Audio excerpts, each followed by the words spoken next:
En Pasión por los Libros hoy nos centramos en un espacio conocido por todos los ciudadrealeños y allegados y quien haya visitado alguna vez Ciudad Real, como es nuestra querida por la mayoría de nosotros Plaza Mayor. Quizá no se conoce o no se ha documentado suficiente sobre ella y creo que era el momento para que el arquitecto y escritor José Rivero, que lo tenemos aquí ahora mismo sentado con nosotros, ilustró, documentó y explica en este libro que tenemos el privilegio de poder entrevistar y que nos cuente un poco esos entresijos. Como decíamos al principio, José, este libro no había un documento que explicara pormenorizadamente los detalles y la historia de esta Plaza Mayor. No, un documento unitario no existe. Referencias en textos clásicos, que es lo que yo he hecho en parte, es decir, leer, revisar, desde el José Díaz, que es un libro del 18, Delgado y Marchán, los clásicos más próximos, Portuondo, Félix Pillet, es decir, hablan de la plaza, pero dentro de un contexto pues, de la ciudad, de las murallas, y yo pensaba que efectivamente había que cerrar esa asignatura pendiente, es decir, acordando un poco una serie de lecturas transversales y de lecturas a contrapelo. Ojo, es decir, que yo no voy a favor de la corriente historiográfica, sino que trato de cuestionarla. Es decir, no sé si el lector que se entregue al libro percibirá ese tipo de cosas. El sobretítulo de permanencia y transformación, hablamos que parecen un poco contrapuestos, pero tiene un sentido. Sí, tiene un sentido en función de que ya en el primer intento de aproximación que hice en compañía de un compañero, también arquitecto, Alejandro Moyano, en el año 81 en la revista Almud, versaba sobre transformaciones de un espacio público. Es decir, era más, por lo tanto, el subrayar las transformaciones operadas, que al final, como digo, en el libro son transformaciones epidérmicas, son transformaciones de pura escenografía, porque lo más radical, que es la parcela catastral, pues ha permanecido prácticamente inalterada.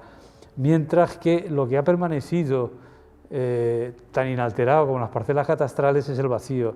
Desde el concepto de plaza, como lo define Antonio Bonet Correa, es decir, del cubo de aire cerrado, yo pensaba que justamente el elemento que había permanecido inalterado era ese vacío central frente a las mutaciones de las planimetrías y de las altimetrías, que eran un juego escenográfico. Y entonces por eso es la contraposición de la permanencia de la transformación, porque la creencia es que la plaza ha sido objeto de reformas, modificaciones que al final han alterado poco el concepto de espacio cerrado.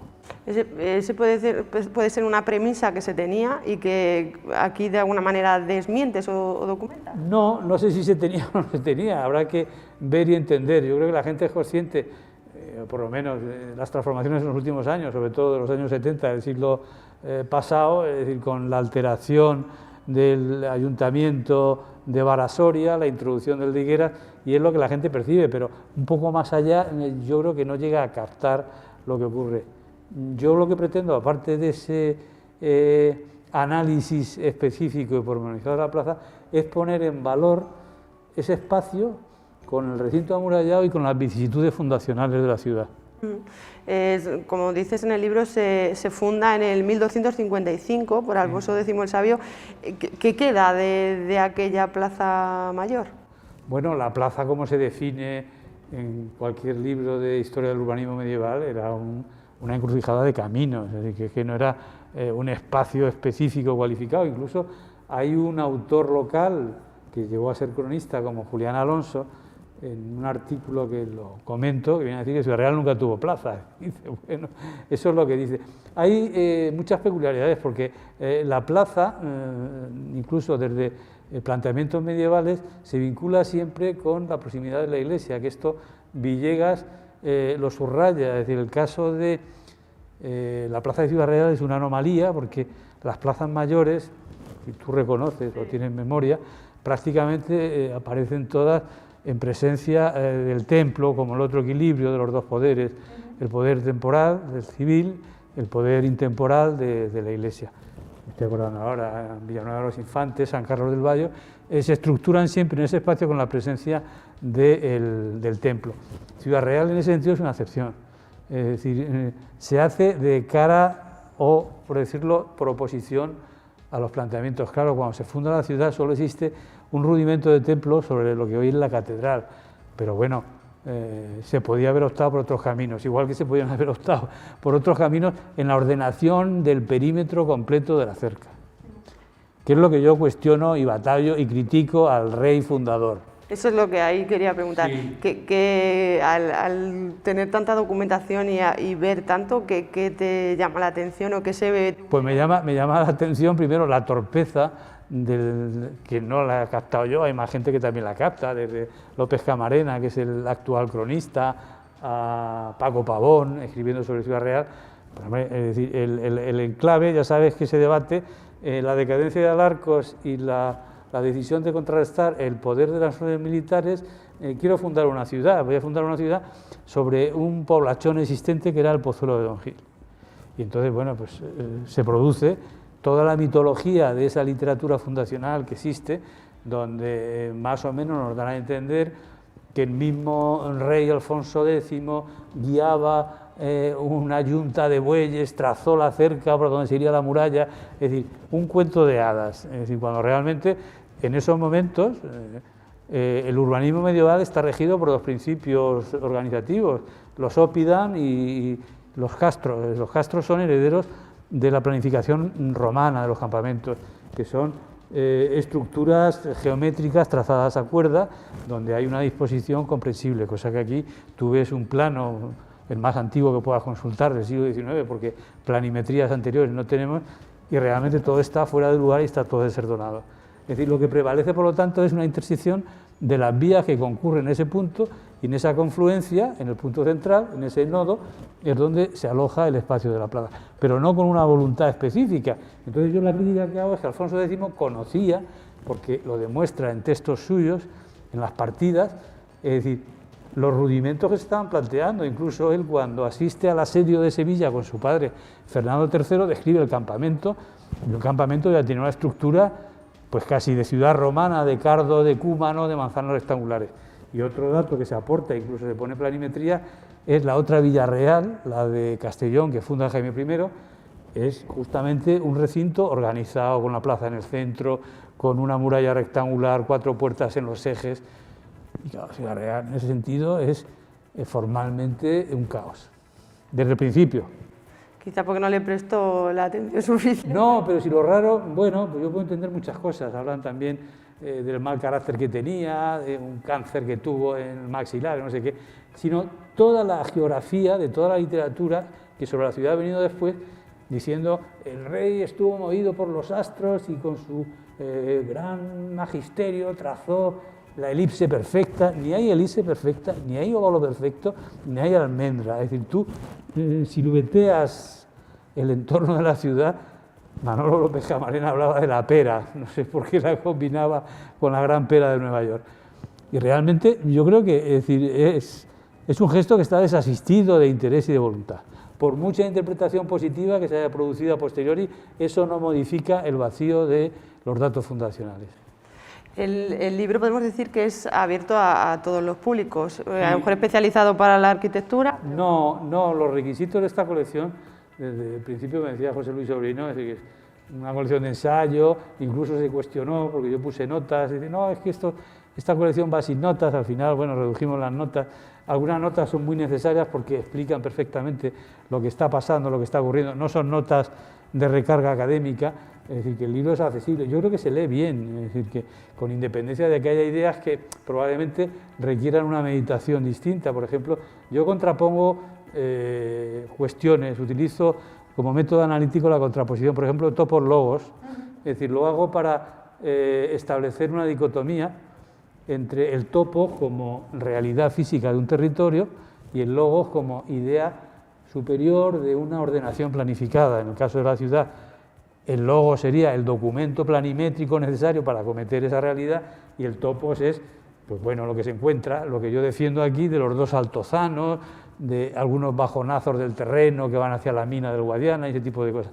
Y entonces, utilizando ese par de secuencias, topos, logos, que ya la había utilizado en trabajos anteriores, trato de proyectar luz donde creo que hay que proyectarla, de la misma manera que hablo de una transformación significativa entre lo que yo digo, la materialidad de la plaza en principio era fundamentalmente construida en madera, es decir, había poca madera, pero la madera había menos piedra, podríamos decir. Y entonces el orden leñoso, como yo digo, por similitud a los órdenes clásicos, propicia determinadas actuaciones que en la zona son muy frecuentes, en Almagro, en Infantes. El poste de madera y la carrera de madera puede tener un basamento de piedra, pero básicamente la piedra no existe. Y son ordenaciones de plazas que van en ese camino, hasta que el incendio de la plaza de Valladolid en el siglo XVI motiva que Felipe II dictamine o establezca unas condiciones para la renovación, y viene a decir, también lo cito, creo que es de algún libro de los tratadistas medievales: menos piedra quiero en la plaza y más regularidad. Lo que te daba a entender que incluso la plaza quemada de Valladolid, otras plazas, pues estaban construidas fundamentalmente por madera. Estoy hablando de Peñafiel, estoy hablando de la Castilla la Vieja, pero también de la nuestra, de la nueva, y evidentemente sin regularidad. Es decir, cada uno organizaba aquello, y la unificación de ese espacio ya es un concepto filipino de Felipe II, pero sobre todo un concepto que está más ligado al Renacimiento, salvando las realidades que te decía de esa tratadística anterior de la castramentación. Con toda la documentación que has tenido que recopilar para ilustrar y dar luz a este libro, lo que vemos, o lo que te pregunto, es que la Plaza Mayor, a pesar de esta singularidad que le falta al templo, como la mayoría que conocemos, sí que ha cumplido las funciones que cumplen todas las plazas mayores en todos los lugares desde que se creara en 1255. Bueno, ahí sí hay que transformarse. La plaza, pues, ha sido un recinto de todo, de ajusticiamiento, de corridas de toros, de celebraciones religiosas, y eso pues efectivamente la feria se celebraba ahí, el mercado, hasta que por desarrollo, condiciones higiénicas, se van produciendo esas modificaciones. Ahora mismo quedan, pues no sé, las ferias estas que hacen. Yo creo que eso es un remedio banalizado de ese pasado. Es decir, que la plaza además tiene un problema, es decir, que es que la plaza ahora mismo, con la construcción del aparcamiento subterráneo, ya condiciona cualquier solución que se pueda optar, ¿no? Es decir, que no es una plaza ni medieval, no es una plaza renacentista, tampoco es barroca, no es las plazas salones del XIX, es decir, es un batiburrillo, es un bric-a-brac, como dicen los franceses, de difícil digestión, y luego acompañado por esa confusión de la escenografía perimetral. Es un espacio fallido. Sí, José Rivero, como arquitecto, llega a Ciudad Real, a la Plaza Mayor, y no ha ido nunca. ¿Qué se fijaría? ¿O qué? Hombre, llama la atención por el tamaño, la pieza de higueras, pero no deja de ser un anacoluto, como se dice en el lenguaje. Está fuera de lugar, está fuera de escala. Aquello fue una cacicada en toda regla, que se verificó contra la voluntad de un montón de gente, pese a que en aquellos momentos no había libertades para manifestarse. Hubo mucha reacción, pero no dejó de ser una imposición en donde jugó un papel importante una figura que aquí es muy querida, pero a mí eso me da igual, y tan querida como criticada, que fue López Villaseñor, el pintor nativo de aquí, que tiene museo propio, pero que fue el valedor fundamental de la actuación de Fernando Higueras. Y mire usted, el ayuntamiento existente no estaba tan mal. Lo que pasa es que se dieron una serie de circunstancias, un alcalde timorato, un hijo adoptivo ilustre que le dan la condecoración y quiere vender una idea talentosa, un arquitecto que es buen arquitecto, Fernando Higueras. Lo que pasa es que Fernando Higueras pues comete errores como todo el mundo. Y hay una entrevista que yo recupero que él da a entender ciertos episodios oscuros. Yo creo que la solución del momento, pero claro, ya es lamentarnos, ya son distopías, habría sido rehabilitar el ayuntamiento de Cirilo Vara, porque Fernando Higueras, su arquitectura, respira exenta.